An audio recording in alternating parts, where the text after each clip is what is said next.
السلام عليكم ورحمة الله وبركاته. ميل كستا الدنيا كجوجتان ومركلي برنامجيدنا عافمادka oo ka daawataan kanaalka caafimaadka ee daryeel caafimaad. Mawduuceena ayaa waxa uu ku saabsan yahay xanuunka loo yaqaan gastritis-ka kaas oo waayidii dambe ku soo badanayay dadka Soomaalida ah. Haddaba mawduuceena maanta ayaa waxa uu ku saabsan yahay siyaabaha loo daweeyo ee dabiiciga xanuunka loo yaqaan gastritis-ka. Gastritis marka laga hadlayo waa inflammation ama marka la kabyadii ay marka caloosha ka samaysnayd ama gidarada caloosha ayaa wax ku dhacaya in qaabkooda ama structure-kooda isbedelo sida muuqaalkan iga sareeya ku aragtaan. waxyaabaha keenay waxa kamid ah in isbedelaan gidarada caloosha ku dahaadhani marka qofku isticmaalo dawooyinka marka xanuun baabiyaasha waliba isagoo qofku isticmaalay si xad dhaaf ah. waxa kale oo kamid ah dadka qaar kood caba alcohol iyo waxyaabaha la midka waxa kale oo kamid ah bakteeriyada loo yaqaan Helicobacter pylori taasoo marka keentay iyaduna infection ku dhaca marka caloosha oo inta badan dadka Soomaalida waayidii dambe aad ugu soo badanayay. calaamadaha guud hadii aan dul marno waxa kamid ah qofku inuu yeesho yilaalugo ama la labo waxa kale oo kamid ah qofku inuu yeesho marka matag. calaamadaha sidoo kale waxa kamid ah in qofku gubasho ka dareemo qaybta marka ubuucda ama sidoo kale uu ku jirta iyadoo marka caloosha qofku uu ka dareemayo marka gubasho fara badan iyadoo marka acid fara badan marka la soo deynayo. waxa jira sidoo kale waxyaabo fara badan oo marka sare u sii qaadi kara ama xaaladda qofka uga sii dari kara hadii marka uu gastri leeyahay ama waxa loo yaqaan gastritis-ka.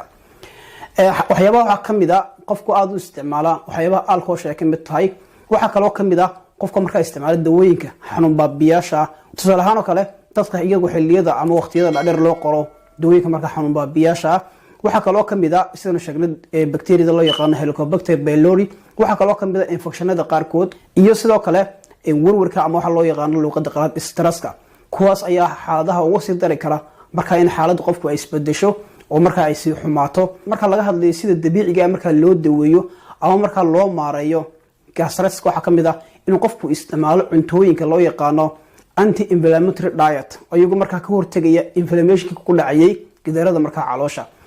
cuntooyinkaas marka sidaan sheegnay waxay yareynayaan in marka qaabkii caloosha marka uu isbedelo sida muuqaalkan iga sareeya hadda ku aragtaan. sidoo kale waxay ka caawinayaan qofka inay hoos u dhigaan inflammation-ka ama marka isbedeladii ku yimaanayay qaabka marka caloosha gidaradeeda. taasi marka waxay qayb ka qaadanaysaa in marka qofku uu ka bogsado ama uu ka ladnaado. waxa jira cuntooyin iyagu qayb ka qaata ama marka iyagu sabab wax loo yaqaan gastritis-ka.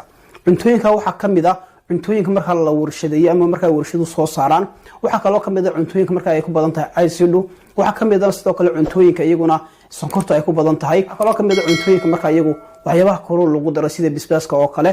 sidoo tilmaamnay waxa jira cuntooyin iyagu marka inflammation-ka hoos u dhiga cuntooyinka waxa kamid ah sida kalluunka oo kale waxa kale oo kamid ah afagaadada iyo coconut-ka ama qumbaha waxa loo yaqaano canabka kamid ah cuntooyinka marka iyagu inflammation-ka ka hortaga marka isbedelada gidarada caloosha waxa kale oo kamid ah dhammaan khudradda noocyada kala duwan kuwaas waxa kamid ah cuntooyinka iyagu hoos u dhiga inflammation-ka isbedelada gidarada caloosha marka iyagu ku dhaca. qodobka labaad waxa loo yaqaano probiotics. probiotics-ku waxa laga farsameeyaa ama laga soo saaro noolayaal khaasatan bakteeriyada. marka laga hadlayo dheefshiidka qofka bini'aadamka waxa ku nool intaas oo nooc oo kala duwan oo noolayaal waxaana ugu badan bakteeriyada. kuwan loo yaqaan probiotics iyagu waxay qofka ka caawiyaan shaqada markaas habdhiska dheefmareenka khaasatan marka laga hadlayo intestine-ka ama mindhicirada marka laga hadlayo mindhicirka weyn iyo ka yar labadaba. probiotics waxa kamid ah dawooyinka loo yaqaan supplementiga ee qofka loo qoro si marka xaaladdiisa caafimaad loo joogteeyo kuwaasoo marka laga soo saaro bakteeriyada dabeetana waxay qayb ka qaataan in marka xaaladda caafimaadka ee dheefshiidka ay marka ay dib u soo celiyaan. taasina waxa qofka ka caawinaysa in la joojiyo tarankii faraha badna ay sameeynaysa bakteeriyada loo yaqaano Helicobacter pylori. taasina waxay la noqonaysaa in qofku marka uu ka daweysmo ama uu ka ladnaado gastritis-ka. waxa kale oo kamid ah qofku inuu isticmaalo ama cuno cuntooyinka marka laga sameeyo probiotics-ka kuwaas marka waxay ka caawinayaan qofku in calaamadii hoos loo dhigo gastritis-ka. cuntooyinka ugu caansan ee probiotics-ka laga sameeyo isla markaana qofku heli karo waxa kamid ah yogurt-ka kamid ah ama caanaha la fadhiisiyo ayaa kamid ah. bakteeriyada ku jira probiotics-ka waxa kamid ah labada bakteeriyo ee loo yaqaano lactobacillus bacteria iyo sidoo kale bakteeriyada loo yaqaano bifidobacteria. labada bakteeriyo waxay ku nool yihiin qaybta ugu dambaysa mindhicirka weyn. shaqadoodan waxay tahay in qofka ka caawiyaan in la soo saaro fitamiino muhiim u ah caafimaadka qofka. waxyaabaha marka la soo jeediyo sidoo kale waxa kamid ah inuu qofku cuno cunto marka fudud oo marka aan cuslayn.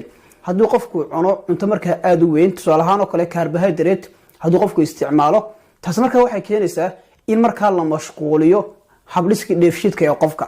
dabeetana marka xaaladii qofku ay ka sii darto gastriga marka ama gastritis qofka marka hayay, waxa la soo jeediyaa markaas qofka inuu cuno cunto marka aad u fudud isla markaana uu joogteeyo in muddo. taas marka waxay keenaysaa in qofka ay ka caawiso in dheefshiidkiisi uu marka si fudud ugu shaqeeyo. taasina waxay keenaysaa ugu dambeyn in hoos loo dhigo calaamadihii gastritiska. sidoo kale waxa kamid ah waxyaabaha la soo jeediyay qofka inuu isticmaalo green tea ama shaaha cagaaran iyadoo lagu darayo malabka loo yaqaano manuka oo nooc kamid ah malabka. shaaha cagaaran iyo malabka loo yaqaano manuka labadu waxay caawiyaan ama hoos u dhigaan xanuunada marka laga dareemo caloosha. sida lagu arkay daraasad la qaaday waxa la ogaaday shaaha cagaaran iyo shaaha madow labaduba inay marka ay ka hortagaan soo noqnoqoshada bakteeriyada loo yaqaano Helicobacter pylori taasoo keenta gastritis ama cudurka loo yaqaano gastritiska. waxyaabaha kale la soo jeedo waxa kamid ah manuka honey ama malabkaas loo yaqaano manuka inuu isaguna sidoo kale leeyahay muhiimad aad u weyn. waxyaabaha marka la sheegay waxa kamid ah inay ku jiraan antibacterial farabadan inay ku jiraan kuwaas lid ku ah ama qofka ka caawinaya in la dagaalamo caabuqa in la dagaalamo ay keenayso bakteeriyadu khaasatan bakteeriyada loo yaqaano Helicobacter pylori. dadka qaarkood waxay aaminsan yihiin cabitaanka biyo diiran taasi marka in hoos u dhigo calaamadaha laga dareemo caloosha isla markaana ay ka caawinayso dheefshiidka. balse ma jirto daraasad marka xaqiijinaysa in biyo cad oo kaliya marka qofka ay caawin karaan. waxyaabaha kale marka lagula tacaali karo ama lagu joojin karo waxa kamid ah gastritiska ama inflammationka ku dhaca ama isbedelada ku yimaada caloosha gidaaradeeda. in qofka hadduu sigaarka cabo sigaar cabista uu joojiyo. sigaar cabistu waxay dhaawacdaa caloosha marka laga hadlayo gidaarada caloosha ayay marka dhaawacdaa. waxay kale soo dedejisaa ama ay sare u qaadaa khatarta marka inuu kansar ku dhici karo qofka marka calooshiisa. waxyaabaha kale la soo jeediyo waxa kamid ah in qofku uu yareeyo isticmaalka xad dhaafka ah ee dawooyinka loo yaqaano xanuun baabiyaasha. dii marka qofku isticmaalo dawooyin fara badan isla markaana uu waqti dheer isticmaalayay sida tusaale ahaan kale dawooyinka aan u baahnayn qoraal dhakhtar waxa kamid ah dawooyinka aspirin baa kamid ah waxa kamid ah ibuprofen kuwaas marka waxay dhaawici karaan gidaarada caloosha dhaawici karaan. taas marka waxay keeni kartaa ama uga sidari kartaa gastritis uga sidari kartaa.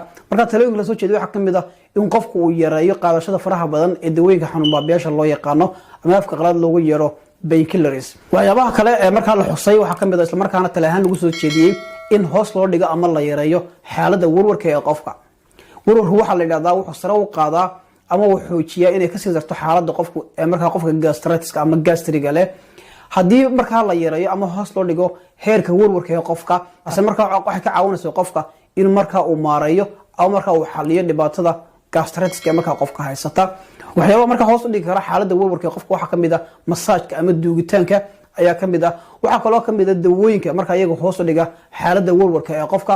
waxa kaloo kamid ah nooc kamid ah jimicsiga oo loo yaqaano yoogada. waxyaabaha kale la soo jeediyo waxa kamid ah noocyada kala duwan ee jimicsiga. haddii qofku qaato mid kamid ah talooyinkeena soo sheegnay kuwaas marka xal u noqon kara siyaabaha dabiiciga ah ee loo maareeyo ama marka loo daweeyo gastritiska oo marka isbedelada ku dhaca gidaarada caloosha inuu isku dayo inuu qaato 2 ama 3 marka kamid ah si marka ay soo caawiyaan. haddii qofku marka isku arko in xaaladiisa marka ay ka sii dareysana inuu sida ugu dhaqso badan marka uu booqdo dhakhtarka ugu dhow si marka xaaladiisa marka waxa loogu qabto. intaas ayaan kusoo gabagabeynayaa barnaamijkeennii oo ku saabsanaa hababka dabiiciga ee loo daweeyo ama lagula tacaalo gastritiska. fadlan wixii aad talo hayso tusaale iyo su'aalo qaybta hoose ee commentiga nagu reeb oo aad ku mahadsan tahay daawashadaada.